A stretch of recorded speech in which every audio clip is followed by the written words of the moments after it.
Friends, आज हम Jesus Christ Isa Masih की जन्म कुंडली का विश्लेषण करेंगे।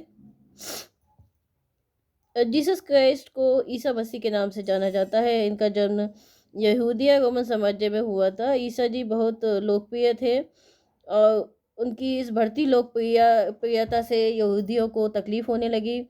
उन्हें लगने लगा कि ईसा उनसे सत्ता ना छीन ले, इसलिए साजिश के तहत इन्हें सूली पर चढ़ा दिया गया। लेकिन बाइबल में लिखा गया है कि जब इस मसीहा को सूली पर लटकाया गया था, उसके 3 दिन बाद वे अपने समर्थकों के बीच आए। इसके बाद से इस दिन को ईस्टर के नाम से जाना जाने लगा। माना जाता है कि सूली पर चढ़ाए जाने के बाद ईसा मसीह की मौत हो गई थी, लेकिन असलियत यह है कि ईसा मसीह सूली पर चढ़ाए जाने के बाद भी जीवित बच गए थे। यह कहना है रूसी स्कॉलर निकोलाई नोटोविच का। उन्होंने अपनी बुक में लिखा है कि सूली पर चढ़ाए जाने के बाद जो है जीसस मरे नहीं थे। सूली पर चढ़ाए जाने के 3 दिन बाद ही अपने परिवार माँ मैरी के साथ तिब्बत के रास्ते भारत आ गए। भारत में श्रीनगर के पुराने इलाके को उन्होंने अपना ठिकाना बनाया। 80 साल की उम्र में जीसस क्राइस्ट की मृत्यु हुई। माना जाता है कि क्राइस्ट का मकबरा श्रीनगर के रोजवाल बिल्डिंग में आज भी है। जीसस क्राइस्ट के विषय में उल्लेख मिलता है कि इन्होंने अपने जीवन का एक बड़ा हिस्सा भारत में बिताया। जीसस प्राचीन व्यापारिक मार्ग सिल्क रूट से भारत आए थे। जीसस ने तिब्बत और कश्मीर के मोनेस्ट्री में काफ़ी समय बिताया। बौद्ध एवं भारतीय धर्म ग्रंथों एवं आध्यात्मिक विषयों का अध्ययन किया। अपनी भारत यात्रा के दौरान जीसस ने उड़ीसा के जगन्नाथ मंदिर की भी यात्रा की थी एवं यहाँ रहकर इन्होंने अध्ययन किया। इतिहास का सादिक ने अपनी ऐतिहासिक कृति इकमाल उद्दीन में उल्लेख किया है कि जीसस भारत में कई बार आए थे। अपनी पहली यात्रा में इन्होंने तांत्रिक साधना एवं योग का अभ्यास किया था। योग और तांत्रिक शक्ति के बल पर सूली पर लटकाए जाने के बावजूद भी जीसस जीवित रह गए। बाइबल में भी इस बात का उल्लेख मिलता है। ईसा मसीह सूली पर लटकाए जाने के 3 दिन बाद अपने समर्थकों के बीच आए। इस दिन को ईस्टर के नाम से जाना जाता है। यह है जीसस क्राइस्ट का horoscope. born on 25th December 7 BC on Friday at about 10:18 p.m. ये आप इस तरह से देख सकते हैं। इसमें ये लगन है, ये लगन दिया है यहाँ पे, और यहाँ पे ये चंद्र है मीन राशि का। ये मुझे इंटरनेट से कुंडली मिला है। ऐसा कहा जाता है कि जो जीसस क्राइस्ट है उनका जो जन्म है वर्जिन मदर मैरी से हुआ था। तो इसके लिए जो कन्या राशि होती है वो बेस्ट होती है। तो इसलिए कन्या लगन इसमें लिया है। जो कन्या राशि होती है वो 6th साइन होता है नेचुरल जोडियक का, काल पुरुष कुंडली का, जो कि बीमारी, ऋण, कोर्ट कचहरी ये सब दिखाता है। इसका जो लॉर्ड होता है वो होता है मरकरी। तो जो बुध है वो सूर्य के साथ में बैठा हुआ है। यहाँ पे देख सकते हैं आप, जो बुध है वो सूर्य के साथ में बैठा हुआ है धनु राशि में। धनु राशि जो होती है कालपुरुष कुंडली की 9वीं राशि होती है, और जो कि जातक को हीलिंग पावर्स देती है। सजिटेरियस जो है धनु राशि जो है वो टीचर्स के लिए होती है, प्रीस्ट के लिए होते हैं, हीलर्स के लिए होती है, गाइड होली प्लेस गाइड के लिए होती है। और ये जो है टेम्पल, होली प्लेसेस जो होते हैं, टेम्पल, चर्च, इस तरह के स्थानों को सूचित करती है। सूर्य को हम जानते हैं कि आत्मा का कारक होता है। सूर्य जो है किसी भी तरह की दुख होते हैं, बीमारी होते हैं, उसको ख़त्म करने की शक्ति रखता है। हम जानते हैं सूर्य की रोशनी में इतनी शक्ति होती है। सूर्य डॉक्टर होता है, नेचुरल डॉक्टर होता है। तो डॉक्टर साथ में बैठे हैं।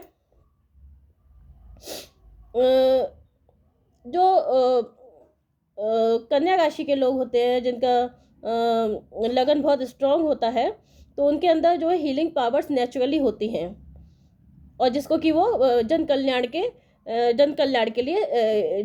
के लाभ के लिए यूज़ करते हैं।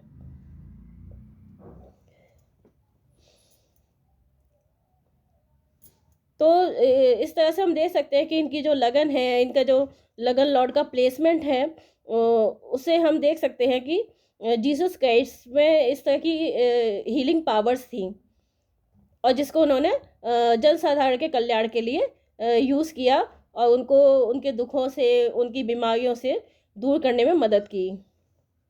ऐसा आपने देखा होगा, इनकी जो कहानियाँ होती हैं, इनकी जो ग्रंथ हैं, क्रिश्चियन ग्रंथ हैं, उनमें भी आपको इनकी कहानियों में, स्टोरीज में मिल जाएगा कि वो उनके अंदर हीलिंग्स पावर थी, जिसका इस्तेमाल वो जन साधारण के कल्याण के लिए करते थे।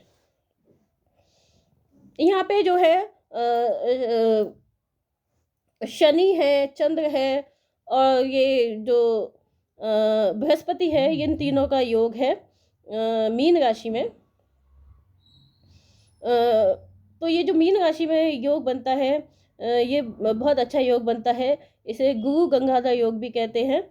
ये भी जो होता है एक सन्यासी के लिए एक आध्यात्मिक योग होता है। ये भी बहुत ही पवित्र आत्मा होती है, उसका योग होता है, जो कि एक अच्छी गाइड होती है, साइकोलॉजिस्ट होती है, जिसके अंदर हीलिंग पावर्स होती हैं। तो उसकी कुंडली में इस तरह के योग जरूर होते हैं।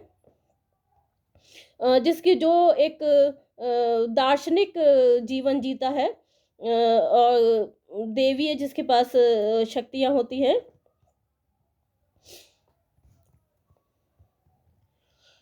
इस तरह के लोगों का जो नेम फेम है वो आफ्टर डेथ भी रहता है। मून और जुपिटर यहाँ पे गज केसरी योग बनाते हैं, और जुपिटर सैटर्न यहाँ पे आपको पता ही है महाभाग्य योग बनाते हैं। व्यक्ति जो होता है जन्म से ही बहुत भाग्यशाली होता है, उसे भाग्य का साथ मिलता है, देवीय शक्तियाँ मिलती है। 12th हाउस जो होता है देव विष्णु के चरणों का स्थान भी माना जाता है। तो जो जातक जो होता है अपने कर्मों में जो है धार्मिक देवीय जो है रास्ता चुनता है, धर्म के रास्ते पे चलता है, देवीय शक्तियाँ उसे गाइड करती हैं।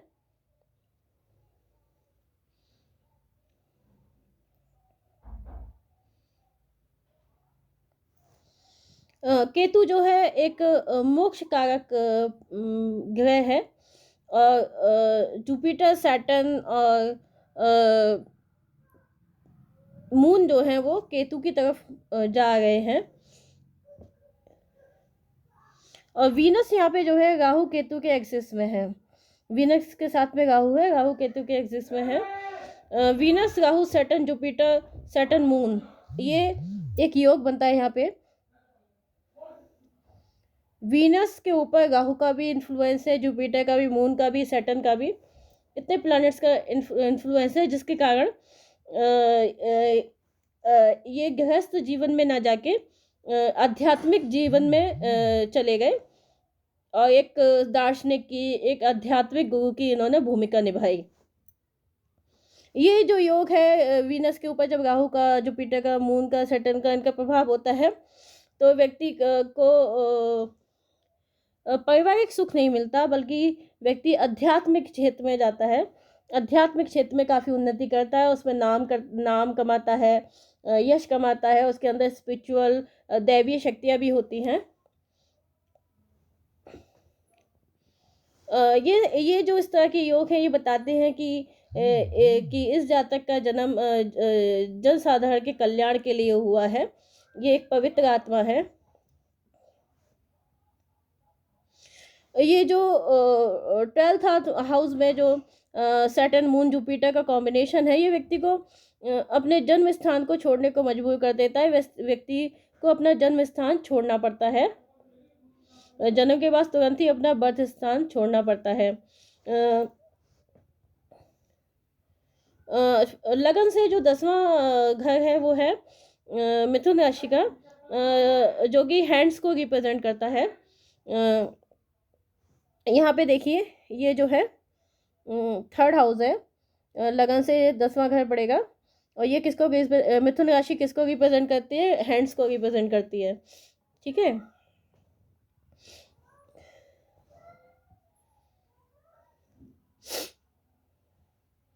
तो यहाँ पे जो है जातक अपने जो है पिता के प्रोफेशन को फॉलो करता है। यहाँ पे 10th लॉर्ड जो है बुध सन के साथ में है। तो जातक जो है अपने पिता के प्रोफेशन को फॉलो करता है, उसको अपनाता है। और सैटर्न राहु का जो कॉम्बिनेशन है, सैटर्न राहु का जो कॉम्बिनेशन है वो ये बताता है कि जातक जातक लेबर ओरिएंटेड वर्क जो है, कारपेंट्री का, जैसा कहा जाता है, इनके पिताजी कारपेंट्री का वर्क करते थे, वो करेगा। यहाँ पे जो कर्म कारक होता है शनि है, हम जानते हैं शनि कर्म कारक है। और वहाँ से 10th में सन मरकरी बैठे हुए हैं, वो भी यही इंडिकेट करते हैं कि जातक जो है पिता के व्यवसाय को अपनाएगा। केतु जो कि हमें पता है कि 9th में बैठा है लगन से, जो कि हमको केतु जो यहाँ पे बैठा है ये 9th है लगन से। तो 9th में जब केतु बैठता है ये जातक को स्पिरिचुअल नॉलेज देता है। सैटर्न मून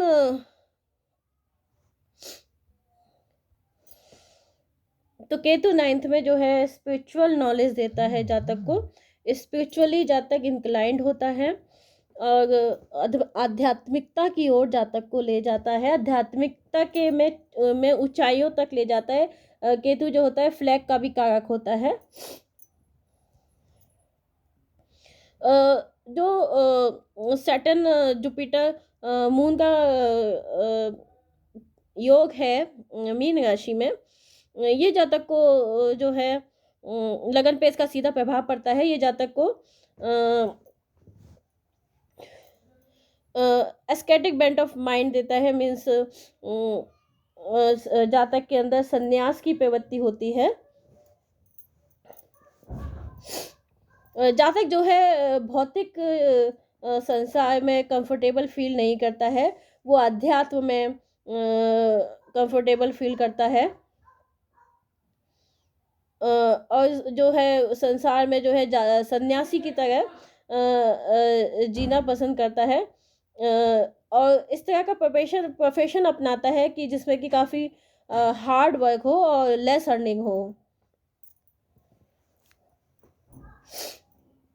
यहाँ पे एक चीज़ और देखिए, यहाँ पे जो बृहस्पति है, बृहस्पति यहाँ पे जो है केंद्र में आ जाएगा, लगन से केंद्र में आ जाएगा, जो कि हमसा योग नामक पंच महापुरुष योग क्रिएट करेगा। ये योग बहुत ज़रूरी होता है। इस तरह के जो आध्यात्मिक गुरु होते हैं, जो कि आध्यात्मिक क्षेत्र में ऊंचाइयों को प्राप्त करते हैं, तो उनकी कुंडली में ये योग जरूर पाया जाता है। इसके द्वारा जातक जो है काफ़ी ज्ञानी होता है और धार्मिक प्रवृत्ति का होता है, और जो मॉरल्स एंड एथिक्स होते हैं उनको फॉलो करता है। अपने जिसके कर्म जो होते हैं वो धार्मिक प्रवृत्ति उसमें धार्मिक प्रवृत्ति होती है, धर्म और नैतिकता से परिपूर्ण होते हैं। जुपिटर मून का तो मैंने बता ही दिया कि ये जो गजकेसरी योग है व्यक्ति को नेम फेम देता है। और यहाँ पे जो 12th हाउस में 12th हाउस में ये जुपिटर है, यहाँ पे ये 5th में शुक्र बैठा है। इससे पंचम नवम योग बनता है। ये भी बहुत अच्छा योग माना जाता है, महाभाग्यशाली योग माना जाता है। राहु का प्रभाव है तो ये भी बहुत अच्छा योग माना जाता है, बहुत ही रेयर पाया जाता है ये। इसमें व्यक्ति अब बहुत ऊंचाइयों को प्राप्त करता है। व्यक्ति के अंदर कुछ एक्स्ट्रा ऑर्डिनरी क्वालिटीज़ होती हैं, उसके अंदर जो है संजीवनी योग भी होता है। मीन्स व्यक्ति मृत्यु तक को मात दे सकता है। तो जैसा कि हमें पता भी है कि जीसस को सूली पर चढ़ा दिया गया था, उसके बावजूद वो तीसरे दिन फिर से लौट के आए और सबको आशीर्वचन दिए।